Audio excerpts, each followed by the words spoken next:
In this video, we're going to get started with the second complex data type in JavaScript. The second complex data type that we're going to talk about is called an object. I'm going to create a file. I'm going to call it object.js. Objects in JavaScript are very powerful. If you've heard the term object-oriented programming, that refers to whether or not a language has this data structure inside of it. So I want to stop and talk about JavaScript before we start writing them, because objects are very important. Objects make up a good deal of JavaScript.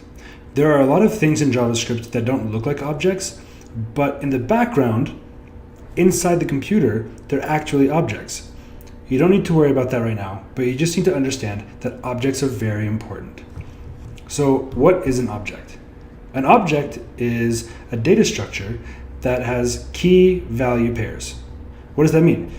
But that means that, let's say you have a variable named name, and then the value is Tanner.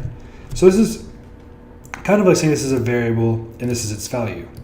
Well, in objects, we have that same sort of key value pair. So I'm going to create an object, and I'm going to say var, and I'll say person, and we create this object with curly braces. So inside of these two curly braces, I can start giving my key value pairs. So here I've created a variable called person, and now I'm going to give this person a few properties. I'm going to say this person has a property of first name, and then I can tell you what the person's first name is by writing a colon and then typing the first name. So I'll say Tanner. So this is an object. This is an object that represents one single thing. It is a list or a combination of key value pairs.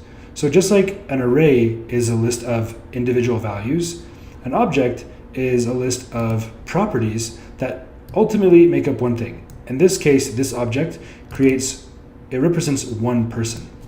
So now I'll say that this person has a last name, and I'll say Clocher because that's my last name. And then I can say this person's name or age is 32. So this object is a series of key value pairs.